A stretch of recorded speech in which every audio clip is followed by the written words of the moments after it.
Hi everybody, welcome back, and we're going to get right into today's message, and I'm so excited to introduce our speaker for today, Thom Baccay, and the title of today's message is I'm Over It.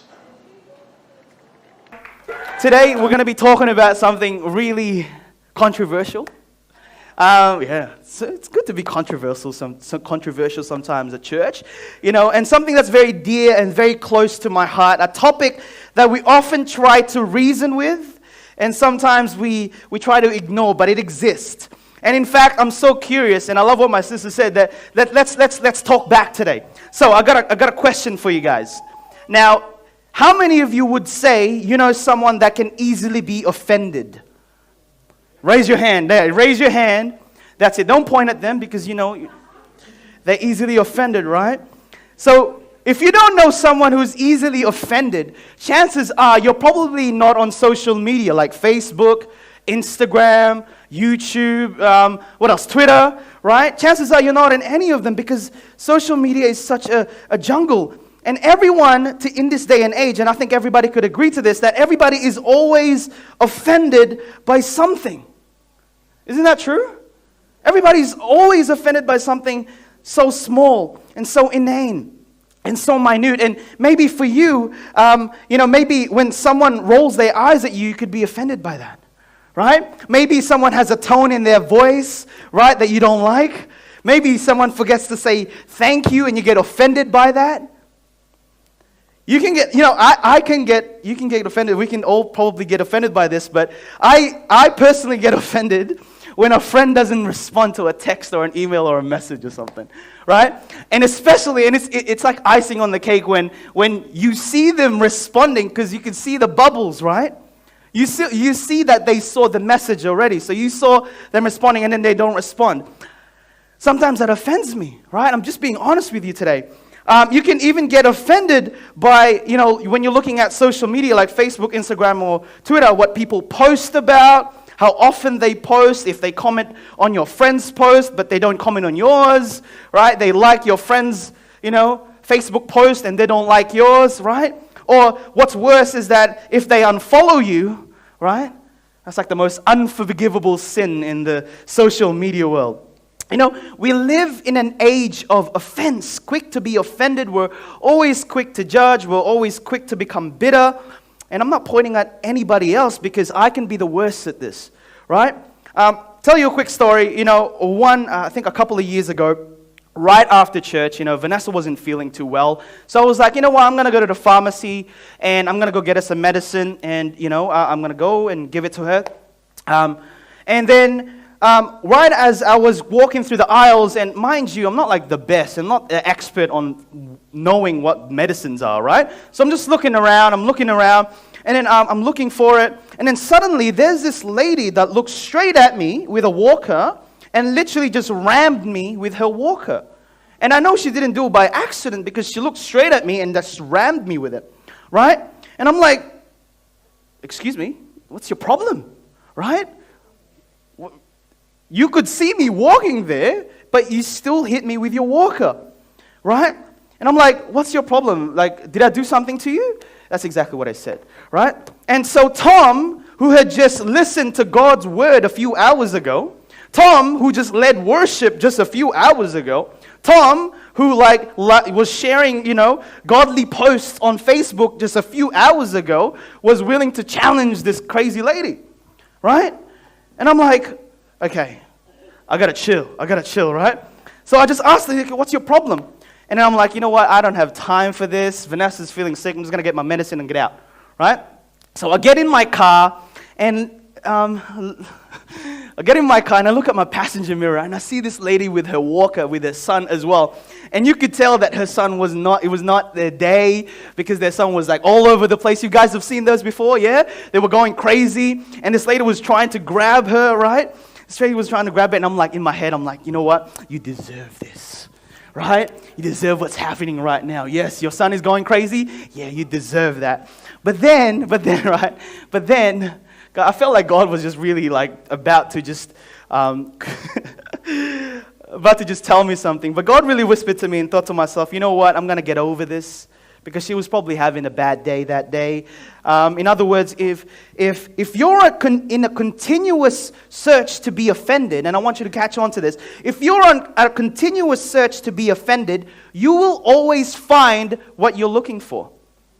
If you're always looking to be offended, you will always find what you're looking for. And I hope you'll understand this, that there has never, ever been a win in living offended. There's never, ever been a win in living offended. Like, I've never found myself saying, you know what, I'm so much better off today because I'm so offended by everything. Right? I've never found myself saying, you know what, I'm having a better day because I was offended by something so small. You know, no one will ever say, you know, my marriage is so much stronger because I'm carrying this grudge. Right? Like, no one will ever say my relationships are so much tighter because I'm so offended by something. I'm closer to God. I'm making more of a difference in this world because I'm offended. I'm so much happier today. There has never been a win in living offended. That's why I tell myself over and over again that my life is too short and my calling is too great to be offended by something small. Right? Because so often in our lives, like, how many times do we complain about bad drivers? Right? How many times do we complain about how people, like, shove us on the side while we're walking? How often do we live in small offenses and let it get to us? We get sidetracked, we get distracted, or we get hurt because of a small offense. And I love this because in Proverbs chapter 19, verse 11, if you want to turn to that with me, Proverbs chapter 19, verse 11, it says this. I love this. A person's wisdom yields patience. A person's wisdom, it yields patience. It's to one's glory to overlook. Everybody say overlook. Oh, come on, you can do better than that. Overlook. Yeah, to overlook an offense. It's to one's glory to overlook an offense. And that's why the title of my message today is I'm over it. Turn to the person next to you and say, are you over it? I'm over it. Yeah. I'm over it. Doesn't matter what happened yesterday. Doesn't matter what happened last night, last year. I am over it. And how are we, how is that we as followers of Christ, as Christ followers, get over this grudge? How do you grow past the daily temptations to be offended? Because we do get tempted to be offended sometimes. And this is the answer to that. The answer is we close the gap with love. I love this. We close the gap with love. And it says in Proverbs chapter 10, verse 12, tells us this: hatred stirs up strife. We know this. Hatred complicates, it distances relationships, right? But love covers all offenses. And I love one translation. It says it overwhelms. It overwhelms all offenses. I love that because, it doesn't matter what that offense was. My love covers. It overwhelms offenses. Love covers offenses, and we close the gap with love. And what we're going to do is we're going to unpack this for you for a moment. And what happens is that there's a dynamic. If you didn't know this, there's a dynamic that happens in every interaction. And you may not notice this, but it happens in every interaction you have with somebody, right? There's a gap between an action and your reaction, okay? And basically, what happens is someone acts and there's this micro gap. There's this little gap. There's a moment. There's a split second where you make an interpretive decision based on what that action means. For example, right, if I were to catch up with somebody after the gathering today, I'm going to catch up with somebody after the gathering. There's a micro gap between our interaction. If I was to talk to Sam, for example, Sam's awesome to have a chat to, by the way. If I were to talk to Sam, right, when we're meeting, right, there's a micro gap. There's a gap in between that interaction. And the key is this. I love this because you get to choose what you put in that gap. There's always a gap and you get to choose what you put in that gap. For example, right, there's an action when an elderly woman tries to run you over with her walker, right? And then there's this micro moment, there's an instant where I get to interpret the meaning behind that action. And I put something in the gap before I respond. And we interpret the meaning of this action, right? And the problem is, this is the problem, we are horrible interpreters. We are all horrible interpreters, right? We're horrible interpreters Because how many times has someone misinterpreted the meaning behind your words or your actions? Right? And you thought to yourself, how in the world could you think that I would ever say something or mean something like that towards you? How could you think that I would ever do something like that? We're horrible interpreters, right? It's the misinterpretation, we do it all the time. You walk into Coles, right, with your kids. For those of you who have toddlers, you walk into Coles or Woolies, right, and you're going shopping and your kid just throws a massive tantrum, right? And what do you hypothetically, telepathically tell people when they're throwing a fit? It's like, oh, he hasn't had his snack yet, he hasn't had a nap yet, so take it easy on him. That's what you want to tell people, right? When they're throwing a fit, there's always a reason, right? But then if it's somebody else's kid throwing a fit in Woolies, right? Your first thought is like, man, that's a lazy parent. Man, that parent is raising a child that's probably going to go crazy when he grows up, right? That's your interpretation of that. I'm being honest today. Sometimes I do think about that sometimes, right? And there's always a gap. And you get to choose what you put in that gap. And I want to tell you this morning, and I'm going to be candid today, that we have a spiritual enemy, right? We have a spiritual enemy today. And, one of his titles, and you'll find this in Revelation chapter 12, is that he's the accuser, right? And it says the accuser, if you have time, at home to read about this, but it's in Revelation chapter 12. It says the accuser accuses the brethren day in and day out. He's always out there, right? He's always accusing people. You know what? You're no good. You're not worthy of God. I saw what you did yesterday, last night. Why are you here? You're not good enough. He's always accusing people, right? And how do we fill the gaps? Well, the devil wants you to fill the gaps with accusations, right? He is the accuser, and he wants you to accuse others. He wants you to fill the gap with accusations like, you know what? Well, she doesn't have time for me anymore, so she doesn't reply to me anymore. She doesn't have time for me. Well, he doesn't care. Nobody understands. Nobody's on my side, right? He's always accusing people, and the devil wants you to close the gap with accusations this morning. And what do accusations do? We know this. Accusations, what? It erodes marriages. Accusations splits friendships. I've had many friendships in my life that accusations was the cause of our split, right? Accusations destroys churches. It destroys churches. It destroys the plans in the kingdom. And the devil wants you to constantly fill the gaps with accusations. But see, God, and I love this, God wants you to fill the gap with love.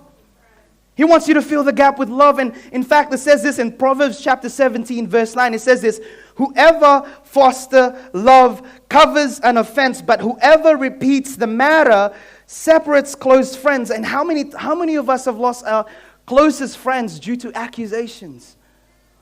Due to small offenses, due to gossip, due to things that the devil wants us to be the cause and to fill the gap with horrible things, right? But what does the scripture say? Whoever fosters love, it covers an offense. And what does love do? We all know this. Love gives the benefit of the doubt, right? Yeah? Real love chooses to believe the best in the other person.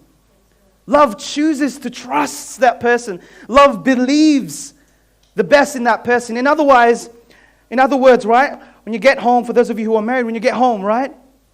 And your wife tells you, can you please cook tonight? Right? Whew.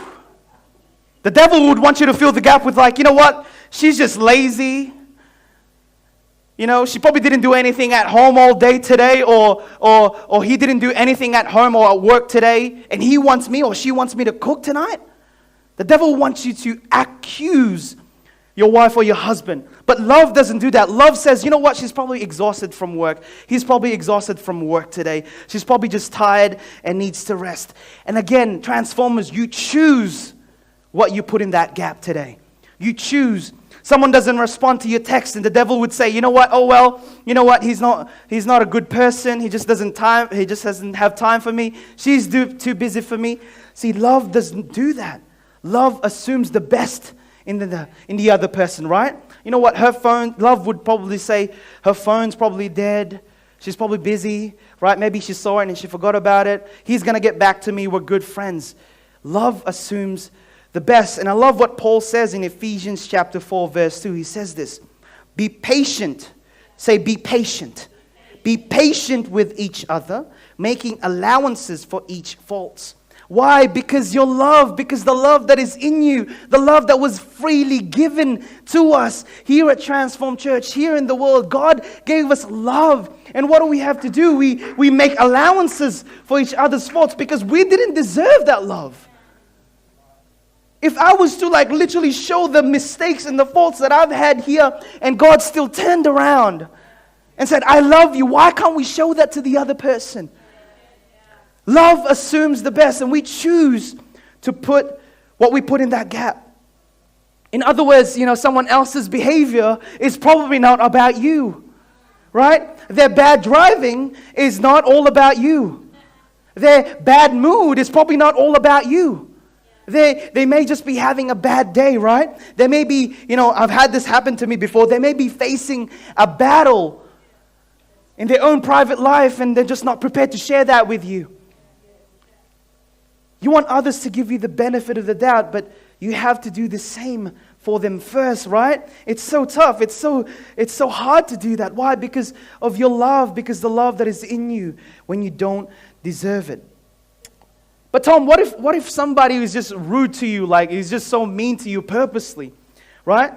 And this is what I've tried doing, and I wanna emphasize try, because sometimes I'm being honest with you. Sometimes I often forget to do this, but the word try, and this is what I try to do. I try to realize that if someone is unnecessarily hateful to me, I don't know why they would say that about me, do that to me, they're probably likely going through something that's causing that kind of behavior, right? And believe me when I tell you this, and this is a huge thing, is that if you want to make a bigger difference in this world, you're going to have more people that don't like you, and you're going to have more opposition, and you've got to learn to stay above those offenses. So whenever someone attacks or someone unnecessarily harsh to me, what I try to do is I try to tell myself, you know what, I wonder what they're going through, because more often than not is, I know hurt people tend to hurt people. Hurt people tend to hurt people, man. So instead of being offended, I want to have compassion for. Instead of being offended about what they did or how they acted or what they didn't do, I want to try to have compassion for and make allowances because God gave me love freely. I wonder what they're going through. And there's always going to be a gap, Transformers, and you get to choose what you put in that gap. And if you put accusations in the gap, you're always going to be offended. If you put accusations in the gap, you're always going to be carrying a grudge. He did this, she did this. And you will never wake up one day and say, you know what, I'm in a better place today. I'm going to be a blessing today. If you're carrying these offenses. My relationships are better than they've ever been because I've been offended by these small things. My effectiveness for God, for the kingdom, is going to be maxing out today because I'm carrying these small grudges over the things that don't really matter. I want you to turn to Proverbs chapter 19, verse 11. I love this. Proverbs is like the theme today, guys. Proverbs is the theme today. I love Proverbs. Proverbs chapter 19, verse 11, it says this. A person's wisdom, it's wise to be patient. A person's wisdom yields patience. And here's the key. This is the key right here. It is to one's glory to overlook an offense. It is to your glory. It's God honoring to overlook an offense. What does that mean, to overlook an offense? Well, to overlook an offense, that's not the same thing as pretending like it didn't happen, right? To overlook an offense is a conscious decision to let it go. It's a form of forgiveness in real time, right? Like, I'm not going to carry this and wake up 3 weeks later and I'm going to decide to forgive somebody. It's in the moment, real-time decision to stay above that offense, to forgive it in the moment, to let it go because I'm over it. Let it go. But for us as Christ followers, it's so hard. We know this to let things go most of the time, especially small offenses. Quick story, we went to Luna Park, last year with my whole family. The whole family was there. It was great. It was awesome. And then our little nephew and our little niece were there as well. So, we were just going on rides and everything. And I wanted to be a good uncle. And so I wanted to, buy my nephew cotton candy, right? So I buy him this huge cotton candy, right, on a stick. It was huge. And I'm like, you know what? And he's enjoying this thing. He's devouring this thing, right? And we know, cotton candy is just pure sugar, right? And then when we were going back to, where our family were sitting, like his mom and dad weren't happy with that decision, man, right? And so, they looked at him and they looked at me like they weren't happy. And so as we were walking, he's just devouring this thing, this pure sugarness. And his dad was like, give that to me because you've already had too much. And I'm like, I gotta stay back a little bit because I don't want to get yelled at too, right? So his dad goes, give that to me. You've had too much of this sugary already. You've had too much.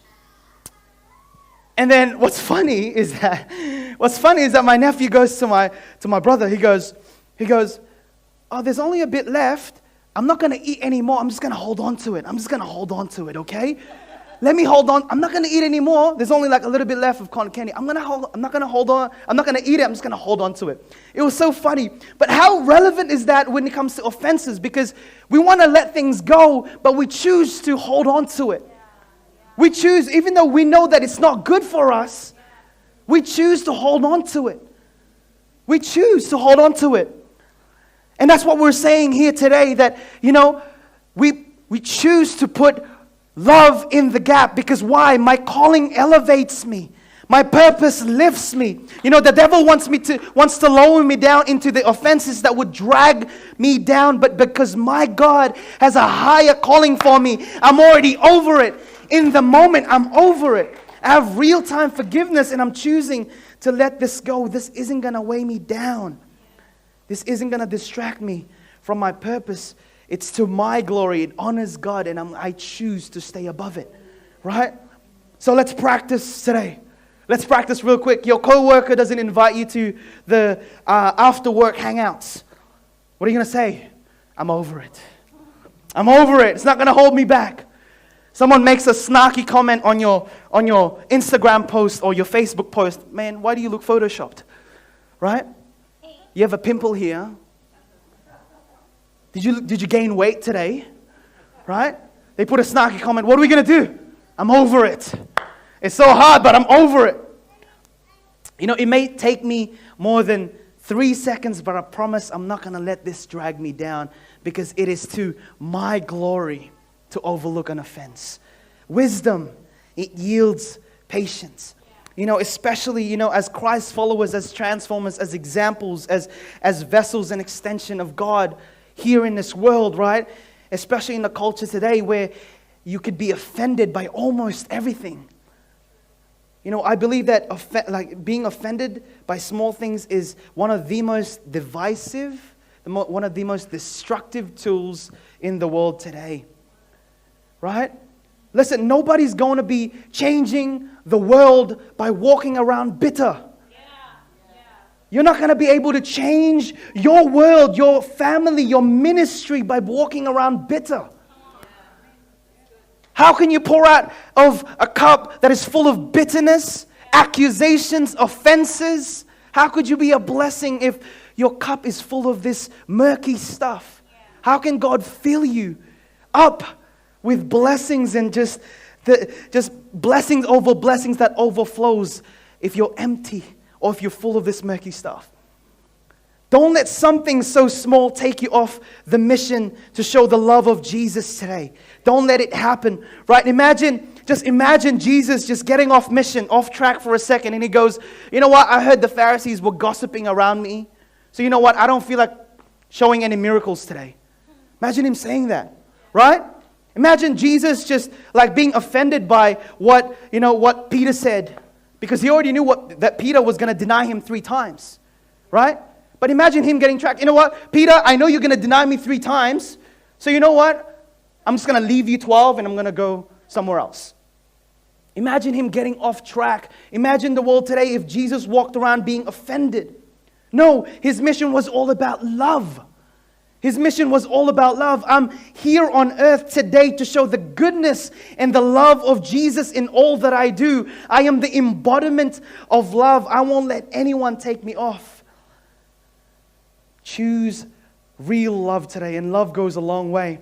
And what I'm going to close with this today. What I try to do is this, and again, I want to reiterate, try, right? What I try to tell myself all the time is that the calling ahead of me is far greater than the offense behind me, right? I still have a calling from God. He has empowered me. He has equipped me. And my life is way too short. And my calling is way too important to be offended by something so small. I'm over it. Say, I'm over it. I'm over it. My calling is to love, and it elevates me. My calling is to love, and that's my purpose in Christ today. I'm not pulled down by the smaller things, the smaller offenses, the lower offenses in this world. I'm not going to get on social media and start berating whose party or which side of the government am I going to be in. I'm not going to go on social media and I'm going to defend my theology with anger and hatred. Where's the fruit of the Spirit in that? We're called to love today. We're called to love. You know, I've done so many hurtful things. I've done so many things to offend the heart of God. But you know what? He's still shown me the grace and the mercy and the love even when I don't deserve it. So Transformers, I want to encourage you today that in every interaction that you have this week, choose love. Put love in the gap today. Is that okay, Transformers? Yeah? As always, we want to leave you with some questions to challenge you this week to I love the questions that we leave with you guys because it frames what our week looks like and what it could be like. Right? It frames your life towards more of a blessed, a more satisfying, a more God-honoring life this week. So, the first question that we want to leave you with is this. In what area of my world can I close the gap with love in my interactions? In what area of my world? Choose one, okay? Doesn't have to be like, I want to choose my family, my work. In what area of my world? Just one. Could be your family, could be your workplace, could be your friendship group, right? Could be at school. But in what area of my life can I choose to put love in the gap in my interactions? Like, for example, I'm going to work and I know that there's a person that's very annoying, right? And I know I'm going to be like, I don't want to talk to this person, right? How can you choose love to be put in the gap in your interactions today, this week? And the second question that we want to leave you today is that how can I use, and this is really tough, and I'm really going to try over this today, this week as well. How can I use real-time forgiveness over small offenses this week? Whew. How can I say I'm over it like 3 seconds after? Right? How can I say, you know what? I'm just going to ignore it 3 seconds after. Right? If somebody says, why do you look photoshopped in this photo? How can I say I'm over it? Right? How can I use real-time forgiveness over small offenses this week? We want to leave you those questions because we would love for you here at Transform Church to be, our messages to be transferable and practical. So let's try this week. Yeah, let's try to put, love in the gap of our interactions today. Can we do that today, Transformers? Can we do that this week? Why don't you stand with me today? Why don't you stand? Welcome back, everyone. I hope you're really encouraged by today's message. If you'd like to learn more about Jesus, please get in contact with us by seeing the links below. Hope you have a really great week and that you are truly blessed.